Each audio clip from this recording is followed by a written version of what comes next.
Hello friends, welcome to A Gentle Healing Journey. My name is Rain Francis, and on this channel I talk about how to deal with life's struggles and challenges. I'm working my way through my psychology diploma and also my life coaching certification, and as I gain knowledge and apply this knowledge to my own life, I absolutely love to share it with you all here on the YouTube community. Today, I would like to talk about the subject of grief loneliness. When we are in a stage of grieving a loss, whether it's the loss of a person or a beloved pet, or the loss of our lifestyle, our sense of safety, finances, home, any kind of devastating loss, when we're in the stage of grieving that loss, it can be very lonely. So today I'm going to focus on the loss of a spouse because that's my own experience, and I wanted to share that experience with you with regards to grief loneliness.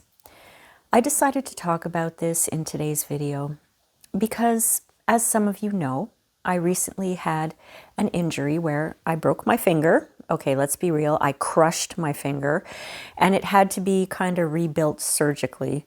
During the initial visit to the hospital, the day of the injury, I was in the hospital bed for I think 6 hours, and I felt a wave of loneliness. There were people all around me, kind doctors and nurses, friends at the tip of my good finger on my phone to text back and forth, but I still felt so lonely. The same sense of loneliness overwhelmed me a week later when I went to another hospital for the surgery. I was in a room filled with beautiful, kind people who were supportive and caring. I also had the support of my friends, but I felt so overwhelmingly lonely. It brought me to tears. Some other feelings that came up were regret and anger towards my late husband. I was angry with him for taking his life, for not getting help for his mental health challenges, for abandoning me and my pets, and not caring enough to make efforts to nurture the relationship. All of this anger was coming up in me, and I remember thinking that he should have been there with me. You know, he should have been there with me during this crisis to take care of me because I took such good care of him during the relationship. But after some reflection, I realized that the loneliness I felt in those hospital rooms had nothing to do with me missing my late husband. I realized that the loneliness I felt was due to a lack of connection on a physical level with someone who I loved and someone who loved me. And when I say connection on a physical level, I don't mean sexual. I mean the actual physical act of someone who loves me deeply hugging me and telling me, you know, Rain, everything's going to be okay, comforting me during a time of such uncertainty and fear. For me, that loneliness was disguised as anger towards my late husband, and that was very confusing for me, making me think that I really missed his presence. But the real source of that loneliness was definitely a lack of true connection, even in a room filled with good-hearted, kind people. Grief is a personal and very unique experience. There are suggestions and guidelines to help you through the grief process, but in many of those guidelines and suggestions that I received from therapists, grief loneliness wasn't addressed, and there are many reasons why we feel so lonely during grief, and I'll give you some of those reasons.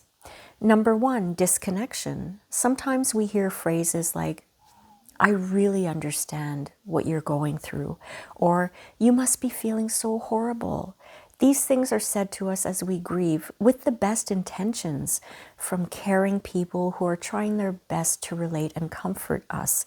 Unfortunately, it can cause a little bit of a disconnect because grief, like I said, is so personal and so unique, and sometimes without knowing it, the person offering these thoughts can inadvertently kind of make the condolences about them. Someone who is going through grief can feel even more lonely when hearing things like this. Because, like I said, though well-intended, we shouldn't ever presume that we know what a person is going through or understand what a person is going through because you can't. In my case, after my husband took his life last year, a very well-meaning neighbor said to me, "Oh my gosh, you must feel so alone. I would be terrified to live alone." This isn't something I really wanted to hear at the time, and I don't hold anything against her because she is a very sweet person. But I think that when we're trying to help a loved one go through grief, we need to be careful about what we say and the words that we use. Maybe my neighbor could have asked me how I was feeling instead of presuming that I must be feeling so alone and so terrified. So another way we may feel disconnected with people is because when someone close to us dies, the people that we normally interact with on a daily basis, they don't really know the person as we do. We can have interactions and conversations, but they can't personally talk about the person who died. Do you know what I mean? There's that level of intimacy that only you can feel with the person who died, and that causes a little bit of a disconnect, even with really close friends. So number 2 is avoidance. And this is avoidance on our part, but also avoidance of people around us.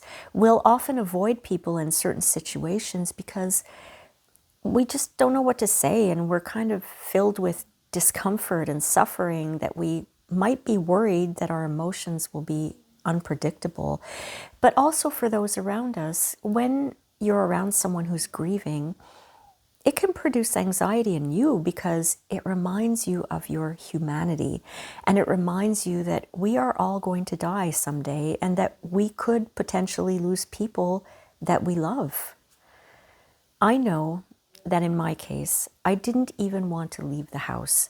When I had to go grocery shopping, I put on sunglasses and earbuds in my ears so that I wouldn't even have to look at anyone or hear anyone. I was so insecure, but there was also a part of me that didn't want to dump things on other people, even though my very, very dear friends were telling me, dump away. There was still that part that almost felt guilty for doing that. But I have to admit that my grief loneliness was super complicated and probably still is. Nothing is textbook when it comes to me. Another reason why we feel so lonely during grief is number 3, suffering. I touched on the feeling of guilt for dumping my grief on others in the previous point. But this is also very real when it comes to your suffering. Normally speaking, we are in a culture of put on a happy face, find the positive in everything, and I'm like that normally. I'm a very positive person. I try not to dwell on the negative. I try to find the beauty in everything because it helps me to live my best life. But when you're suffering from grief, sometimes it's not that easy to find the positive in anything. And it almost makes us ashamed of our suffering because of the way society has kind of pushed this culture of positivity on us. 4, attachment disruption. I read a very interesting study, and I am going to put all my references in the description below. This study was talking about how your nervous system experiences what's called attachment disruption when someone important in your life dies. Interactions and conversations, shared moments and memories suddenly have nowhere to go. The neural pathways that connected you to that person have to be rewired during the grieving process, and it can make your feeling of disconnection, which I talked about during the first point, feel much more intense. I can't really give a personal experience about neurobiology, but this makes so much sense to me. There were times when I was driving to town and back, and there's a billboard on that highway for a hotel.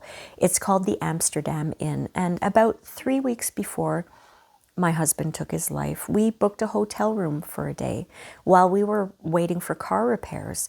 The car needed extensive repair that would take 8 hours, and instead of wandering around town or renting a car to go back home and come back, my late husband suggested we rent a hotel room. get some takeout, and watch cable TV all day. Even though we were discussing separation, and at that time he had agreed to move out, we were still having a great time. And I just want to show you a photo of that day.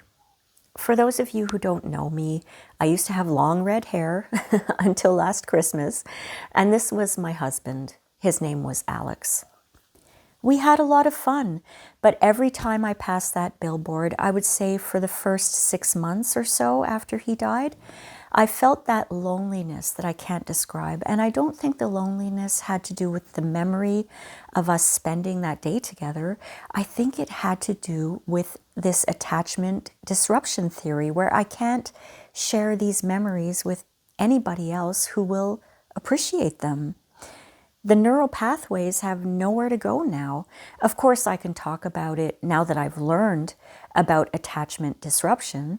And later on in the video, I'll share some things that you can do to help ease the loneliness of grief. And some of these things will also help these neural pathways to rewire themselves. 5, stress response. In point number 2, I talked about avoidance. Avoidance can often lead to isolation. When we experience grief, loneliness, and isolation that follows this loneliness, our stress response remains active. Cortisol levels are very elevated and our immune system can suffer. You can feel physically ill. You can feel physically stressed. The smallest thing can activate your stress response where you want to fight, flight, or freeze. And this isn't in your head, it's biology, friends. About 3 weeks after his death, I came down with a really bad cold. I had not been sick since probably 2018. I was always so proud of my health streak without getting sick, especially during COVID. But I got hit hard by the cold bug, and it lasted for about 4 to 5 weeks. I remember talking to a friend, and she said, "Well, Rain, of course you're sick. Your immune system is probably not very strong because of the grief." I wasn't sure about this, but I accepted that this could be the reason why I got sick. And after doing some research on grief, loneliness, and the stress response, how it raises your cortisol levels and also how it compromises your immune system, it made perfect sense to me. Number 6, emotional and social loneliness. When you lose your spouse, your intimate partner, your best friend, this is the person who provided you with a very unique form of intimacy. They knew you so well. They understood you so well. And it can feel very lonely when you realize nothing can fill their shoes. No one can fill their shoes. That's emotional loneliness. Social loneliness happens when social events have no meaning anymore, because the person who you lost isn't there with you. Now, I mentioned earlier that my grief has been very complicated. And for those of you who have been following my channel and watching my videos, you're aware that I was in an emotionally abusive relationship with my late husband. It wasn't 24/7. He wasn't a monster. He had a very sweet, beautiful, and loving side to him. But for many reasons, he was verbally and emotionally abusive towards me, especially during the last 5 years that we were together. So for me, it feels odd when I say I miss being able to talk to him. I miss when he used to rub my head to help me fall asleep, because that's always tarnished by other memories of something bad that happened. For us, we didn't really have a social life outside of the home, so I personally never experienced social loneliness, but I still do experience a little bit of emotional loneliness when I think of the good memories. 7, social exhaustion. Another way that we feel grief loneliness is when we feel that our energy is drained after any kind of social interaction. We don't have the mental capacity to interact with people because, well, we're processing the reality of our loss. This can make even a friendly conversation feel exhausting rather than comforting, and this leads to feeling lonely during our grief. Number 8, existential isolation. This is another fascinating phenomenon that I read in a psychology research paper. Existential isolation is when you feel as though your life experience is so different from everyone else's around you. You see people going about their daily business under the impression that their loved ones are safe, alive, and well, and you're trying to get through your day knowing that your loved one no longer exists. This can really exacerbate the loneliness that you're feeling. After I read about existential isolation, I reflected on it because I wanted to see if I actually went through that. And I do remember a situation where I was going grocery shopping not long after he died. I was at Costco. I was watching a group of 3 people who obviously knew each other. They all had their carts kind of pushed together at the end of the aisle, and they were having a lively conversation about, what they'd been up to. One person was talking about planning a vacation with his family. The other one was talking about how her kids were doing so well in school. I stopped behind them with my cart, and I couldn't help listening to their conversation, and I was feeling disconnected, like I was so not part of this reality in front of me. It was a very strange feeling, and maybe it was a feeling of existential isolation. I remember the man looking over to me and saying, "Oh gosh, are we in your way?" And it took me a moment to kind of respond. It shook me out of what was going on in my own head. And I said, "Oh no, that's okay. I was just taking a break." And I smiled and they all smiled, and I moved past them, but it was a very odd feeling. And finally, there is something called, number 9, anniversary loneliness and milestone grief. I'll be honest, and I admit that this past Christmas didn't have the feeling for me that it used to. I'm someone who has negative memories of holidays and celebrations growing up.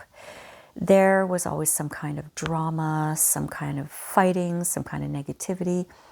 I don't have good memories of that. So as an adult, I realized that's why I make such a big deal out of holidays and out of celebrations, or at least I used to. And during my 12-year marriage, I went whole hog, all out with cooking and baking and decorating and planning little things that we could do during the holidays and during celebrations to make everything as special as I could make it. But as I was decorating my house last Christmas, I realized that I was just going through the motions. It felt very lonely because I wasn't ready to feel the holiday spirit, I guess. I wasn't ready to feel the joy of Christmas time. Another thing to consider is that if you celebrate holidays with other people, family, friends, you may feel that you're not ready to enjoy the holidays with other people yet because you're still in the stages of grief where you may have lingering anger, sadness, depression. There's an overwhelming responsibility on us not to dampen everyone else's holidays. So I think a lot of the times it's probably better just to not participate until you're ready. It's much better not to put that kind of pressure on yourself around the holidays. And I also felt a little lonely on Valentine's Day this year. I decided to rename it. I renamed it to Friendship Day, and I spent the day writing letters to my friends, expressing my gratitude for their friendship. And that helped me to get through Valentine's Day this year. I don't know how I'm going to feel on the anniversary of his death because he chose that day, I believe, on purpose because it was our anniversary date. So that's still to come as I record this video today. I don't know how I'm going to react on that day in May. I don't know if my grief loneliness will intensify or if I'll be okay, but I'm at this point trying not to think about it. So now that we know the signs of grief loneliness, perhaps we have a better understanding of what we're going through during the grief, or what other people are going through during their grieving process. Now the question is, how can we find our way back from that grief loneliness? I've compiled 10 tips from various sources, and as I mentioned, I've put all my references in the description below for you to check out if you want to. So number 1, self-compassion. Give yourself a break. Feeling grief loneliness isn't a quick fix or something that you have to just push on through. It's a very natural response to a traumatic situation, and you need to treat it with patience and care. It's perfectly okay to feel lonely during grief, so be gentle with yourself. Accept that you're going to feel this way and don't fight it. I tried to fight it, and I wasn't very gentle with myself during the beginning stages of grief. It took a lot for me to give myself a break, but once I did, it made things so much easier. I took so much pressure off of myself. Number 2, tangible connection. Something tangible is something you can touch, something, that you can see and touch and feel and smell. This can mean a photo. It could mean a piece of clothing. It could mean something of theirs that you have right in front of you that you can pick up and touch anytime you need to. In my case, I kept his bathrobe because his cologne was on it, and it reminded me of happier times when we went shopping for perfume and cologne for each other. Also, I purchased a little piece of jewelry that I put some of his ashes in because there was a time in 2024 where he had threatened suicide for the second time in so many years when I asked him for a separation. It was very emotional. He told me he couldn't live without me. He didn't want to live without me. And he asked me if he could just jump into my pocket and stay there. And this broke and melted my heart at the same time because it was genuine and I could see the pain that he was going through, but I couldn't help him. He had to help himself at that point. So this piece of jewelry that I purchased and put some of his ashes in, I was able to put it in my pocket and keep him in my pocket where he felt safe. And in doing that, it helped me to create this tangible connection with him during the worst part of the grief. Number 3, mini connections. Now, if the idea of meeting a friend for lunch or going to a social activity with family is overwhelming to you, take some baby steps with regards to connections. Instead of going out for a big dinner or a movie date or a night out, why not just send a quick text to a friend? You could say hello to somebody at the library. You could have a quick conversation with the cashier at the grocery store. You can wave hello to someone as you're driving by down the road. Just small, easy connections that don't cause you a lot of stress will help you to find connection with people again. Number 4, healthy escapism. Escapism may seem counterintuitive to the idea of trying to find our way back from grief loneliness, but if we do it in a healthy way, it really does help along the healing journey. I'm not saying to sit in bed with your phone in front of you and scroll and scroll and scroll at night for hours, because this is not healthy, as we all know. And it doesn't really help you to find connection. I personally got very much into library books, and it was a form of escapism, but it was a healthy form.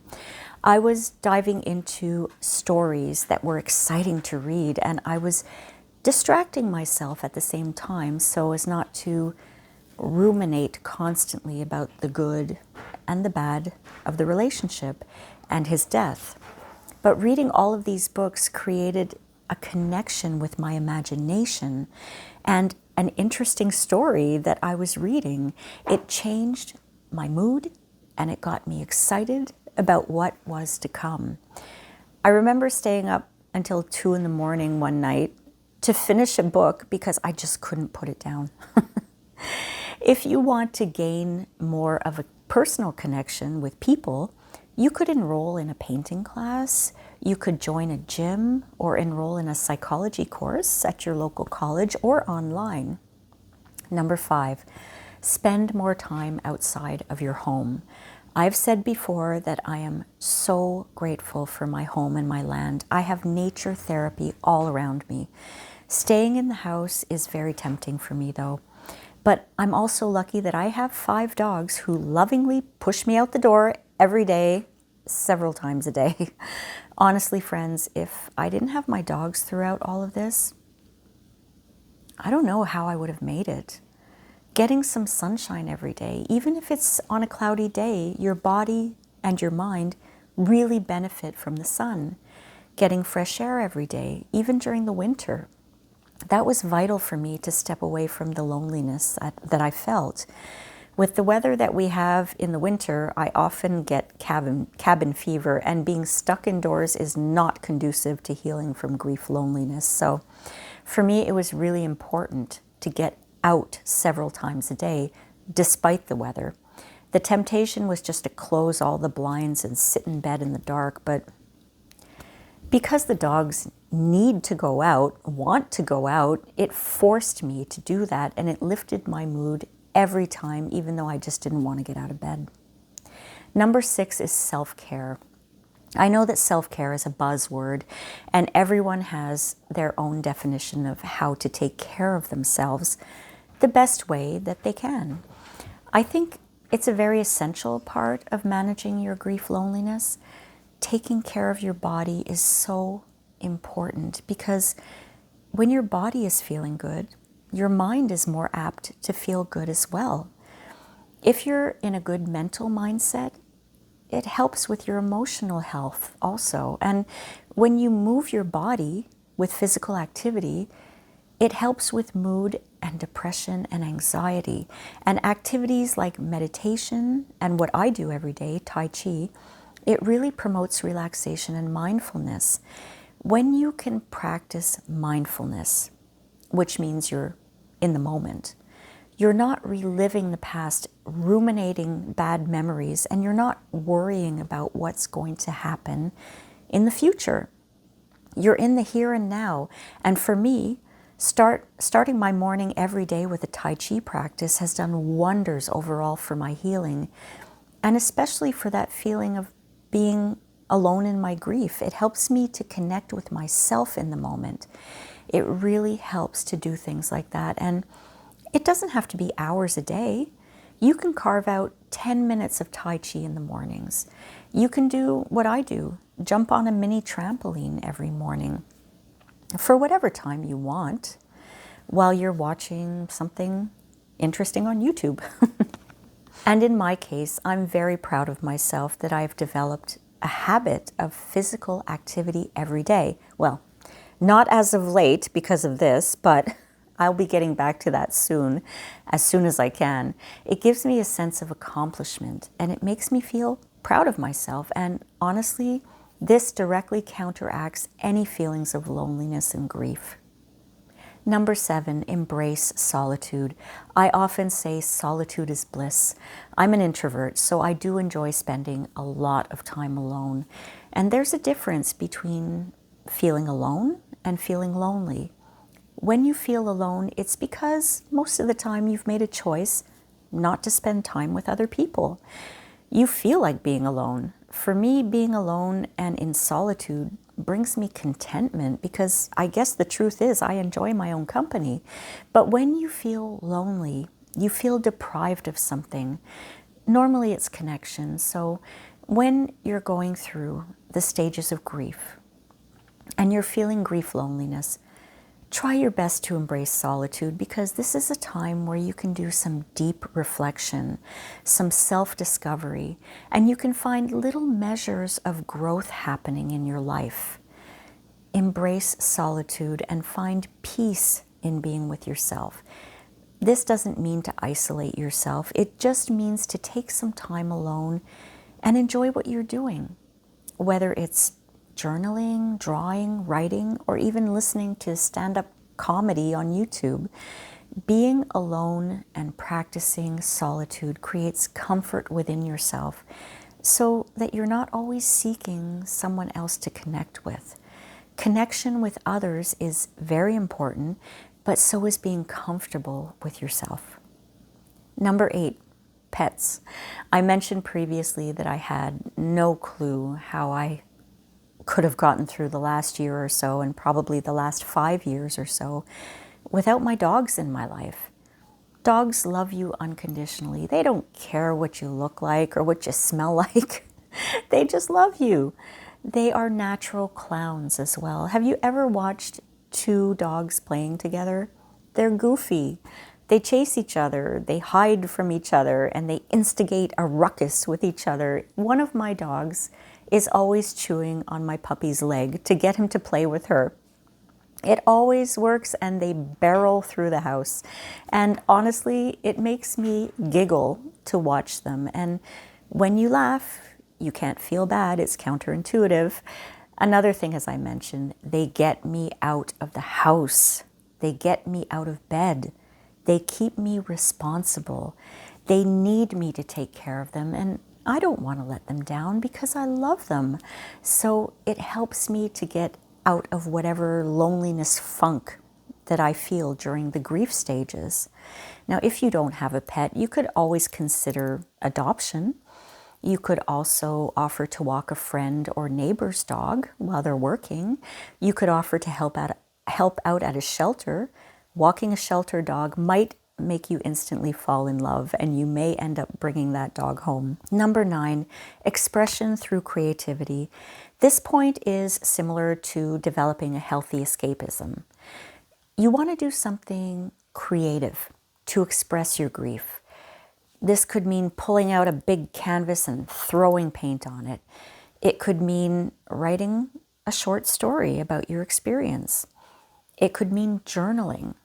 It could mean making a scrapbook of the good times that you spent with your loved one who passed away.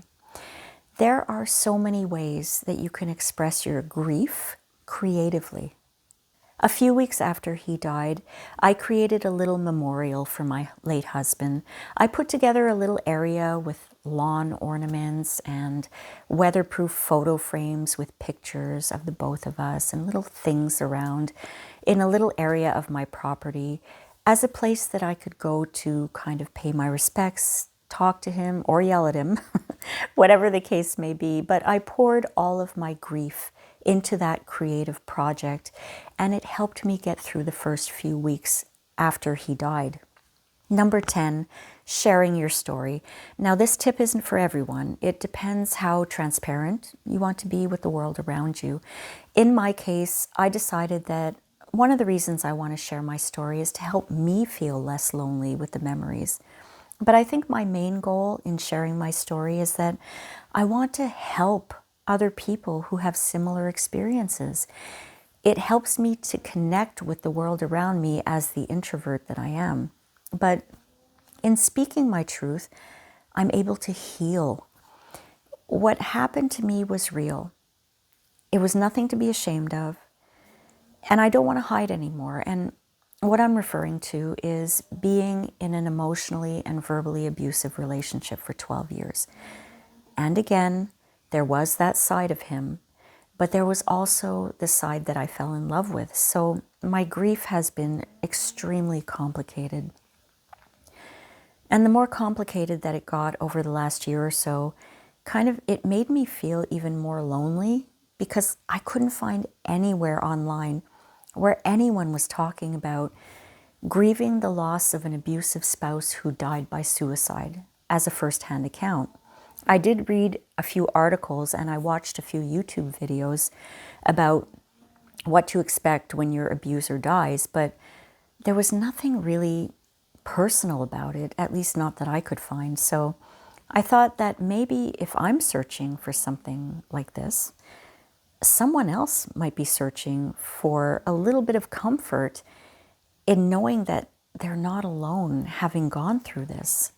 It can be very confusing sharing my story. I have videos where I give you examples of the abuse that I suffered. And then in this video, I'm showing you a photo of a wonderful time that we had together 3 weeks before he died, when we had already decided to separate. So it's very complicated, and I think that's why I'm doing this. to try to work through the complications and also to help other people feel less kind of discombobulated if they're going through the same thing.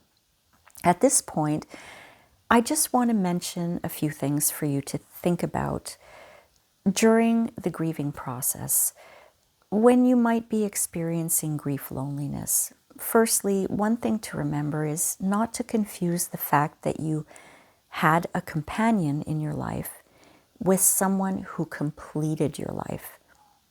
Losing a spouse, especially in a healthy relationship, it can create what feels like an unending void in your heart. But if you have the mindset that you'll never love again, no one will ever stand up to your late spouse, then you're setting yourself up for sadness for the rest of your life. Yes, your companion was probably a wonderful person who helped you to shine, but the only person who completes you is you. Also, I mentioned that I dove into a creative project after he died. Being busy is good, but being overly busy can turn into avoidance and unhealthy escapism. So please keep that in mind. Another thing we go through in the stages of grief is the bargaining. What if? If only I had done this. If only, if only, if only. I went through this for months. If only I had given it one more try. If only I had asked him to stay. If only I had been more forgiving. No, I was all of those things. I gave my entire self to the relationship and to him for so many years. So we have to walk away from the what ifs. There's no answer to that question anyway. What if, right? Another good piece of advice is to make sure that you don't spend time with people who bring you down. You've heard the term misery loves company. You definitely don't need someone else's problems or someone else's grief to take over your own. You have to put yourself first during the grieving process. Something else to consider is to not be afraid of trying something new. Try something outside of your comfort zone. This challenges you to break through your shell. I mean, look at me. I chopped all my hair off and I dyed it blonde. This was something new. And it makes me feel kind of transformed. And I know it helped me during my grief. Also, if you feel like you're stuck in grief loneliness for a long period of time, and I'm talking about over a year after the loss of your loved one, you could be experiencing what mental health professionals call prolonged grief disorder. This happens when we get stuck in a cycle of isolation and withdrawal as a protective response, but it increases loneliness and cycles into more withdrawal, and it's a never-ending cycle. These are some signs from the American Psychiatric Association that your grief loneliness might be turning into prolonged grief disorder. Number 1, feeling completely disconnected from others for more than a year after the loss. Number 2, the inability to feel comforted by social support or memorial connections. Number 3, persistent feeling that life has no meaning without your loved one.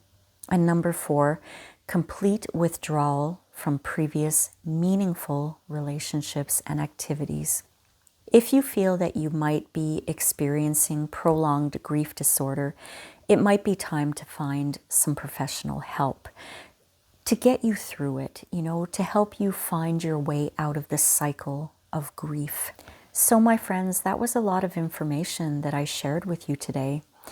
If you're going through grief loneliness, please consider some of the tips that I shared with you today.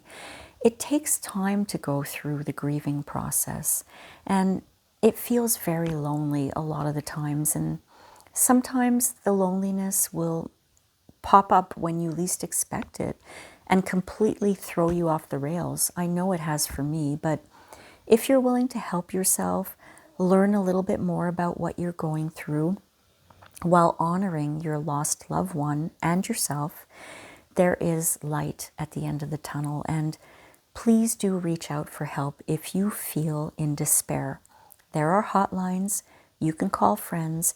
Just don't feel like you need to go through this completely alone. If ever you'd like to send me a message or ask me to discuss a topic, feel free to leave comments on the videos or do check out my channel description.